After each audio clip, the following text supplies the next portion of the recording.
पद्य शिक्षादान एक विभाग ग्रुप एक विभाग क इंग्लिश में सुभाषित पढ़ेंगे हम। एकक यूनिट एक उपविभाग इंग्लिश में सब यूनिट उपविभाग सब यूनिट।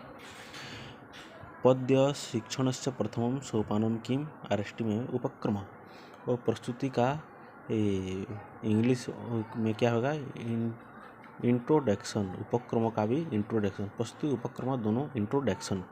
सामान्य उद्देश्य जनरल लर्निंग ऑब्जेक्टिव, विशेष उद्देश्य स्पेशल लर्निंग ऑब्जेक्टिव। विषय विभाग कंटेंट डिवीजन। सहायक उपकरण टीचिंग एड्स।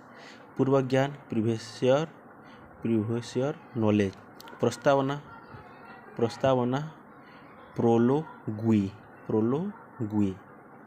उद्देश्य कथन लर्निंग ऑब्जेक्टिव। आदर्श पाठ आइडियल रीडिंग। अनुपाठ लाउड रीडिंग।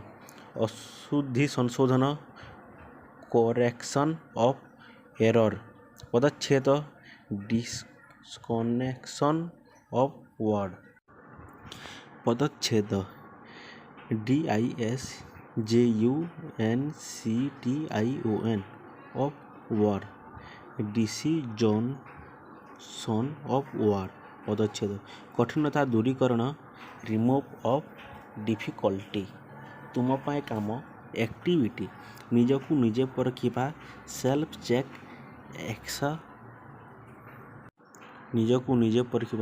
चेक एक्सक्रेस। सारांश समरी। परिभाषा ग्लोसरी। निजकु निजे परखिबा प्रश्नर उत्तर। Answer to self check exercise. स्वयं परीक्षणेन प्रश्नकरणम इंग्राजी में आरएसटी में है सेल्फ चेक एक्सक्रेस। प्रथम उपक्रम एक नंबर उपक्रम सुभाषित हेउची उत्तम कथित कथन। सुभाषित इंग्लिश में सुभाषित का गुड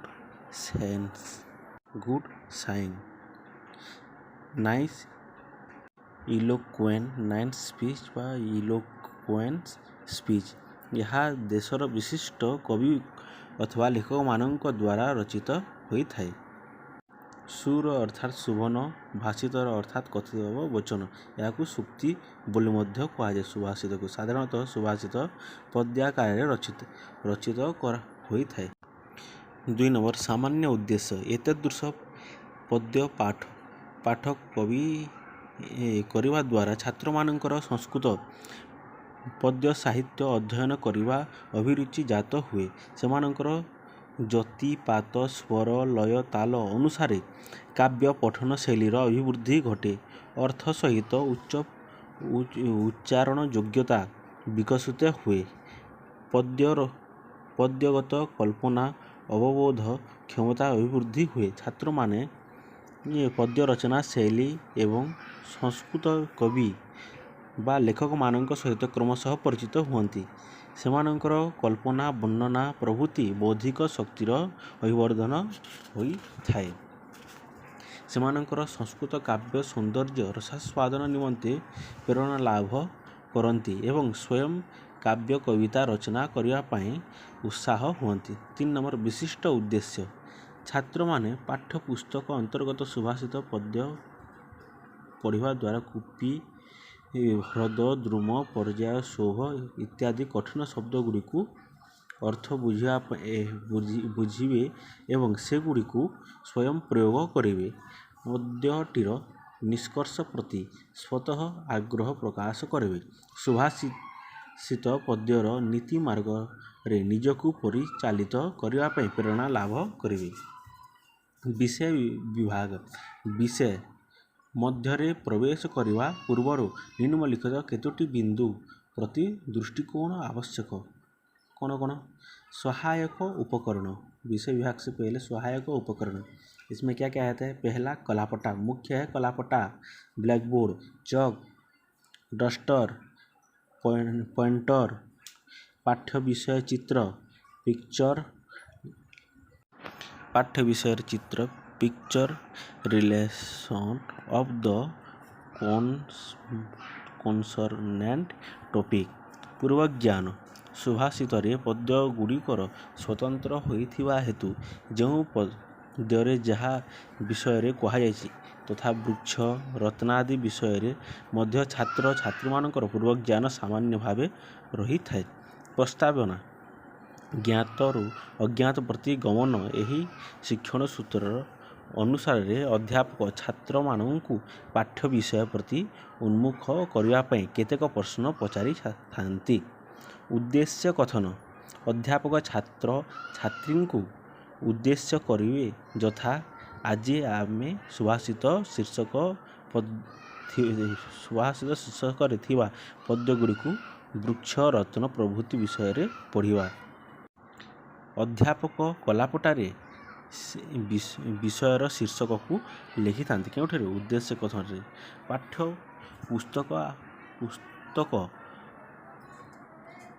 ପାଠ୍ୟ ପୁସ୍ତକ ନାମ ଆଦି ମଧ୍ୟ ଲେଖିବେ ଯଥା ପାଠ୍ୟପୁସ୍ତକ ହେଉଛି ଭାଷା କଲିକା ପ୍ରଥମ ଭାଗ ପୃଷ୍ଠ ସଂଖ୍ୟା 136 एମିତି लिखिए। 9 नंबर से आदर्श पाठ एक श्लोक बोलेंगे शिक्षक, फिर उसके बाद अध्यापक गति यति लय स्वर ताल सहित आरोह अवरोह क्रमरे प्रभावजात କରାଯାଉଥିବା ଶୈଳୀରେ ପଦ୍ୟଟି ଆଦର୍ଶ ଓ ଅନୁକରଣୀୟ ପାଠ ପ୍ରସ୍ତୁତ କରିବେ ଏବଂ ଛାତ୍ର ଛାତ୍ରୀମାନେ ତାହା ଶୁଣିବେ। 10 ନମ୍ବର ଅନୁପାଠ ଅଧ୍ୟାପକ ନିଜେ ଯେପରି ଭାବରେ ପାଠ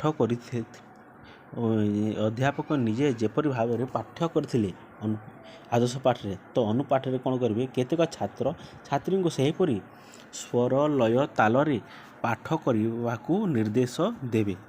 ଅନ୍ୟ ଛାତ୍ର ଛାତ୍ରୀମାନେ ତାହା ଶ୍ରବଣ କରିବେ। 11 ଅଶୁଦ୍ଧି ସଂଶୋଧନ ଅନୁପାଠ ସମୟରେ ଛାତ୍ର ଛାତ୍ରୀ ପାଠ କରିଥିବା ଅଶୁଦ୍ଧ ଶବ୍ଦକୁ କଲାପଟାରେ ଲେଖି ଛାତ୍ରମାନଙ୍କ ସହଯୋଗରେ ସଂଶୋଧନ କରାଇବେ। ଅଶୁଦ୍ଧି ସଂଶୋଧନରେ ଅନୁପାଠ କରାଇଥିବା ଛାତ୍ରଛାତ୍ରୀମାନେ ଯେଉଁ ଶବ୍ଦଗୁଡ଼ିକୁ ଶିକ୍ଷକ କଲାପଟାରେ ଲେଖିବ ଛାତ୍ରମାନଙ୍କ ସହଯୋଗରେ ତାହା କ'ଣ କରିବେ ସଂଶୋଧନ କରିବେ। ପଦଚ୍ଛେଦ ଦଶ କୂପ ସମ ବାପି ଦଶ ପାମି ସମ ହ୍ରଦ ଇତ୍ୟାଦି ପଦଚ୍ଛେଦ କରିବେ।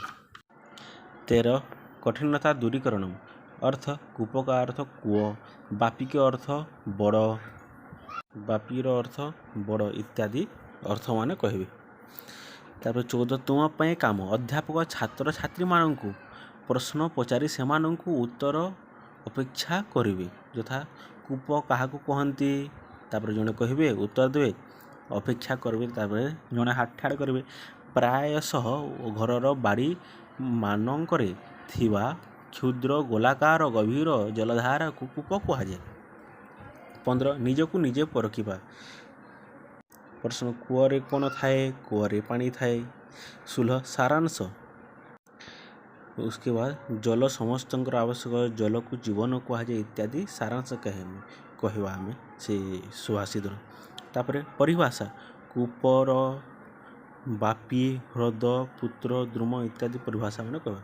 निजकू निजे परीक्षा प्रश्नर उत्तर छात्र छात्री माने पाठ्य विषय बा पद्य को बुझी पारिले कि नहीं ताहा तांकू प्रश्न पचारि परीक्षा करी देखिबा प्रश्न पचारि परीक्षा करी देखिबा।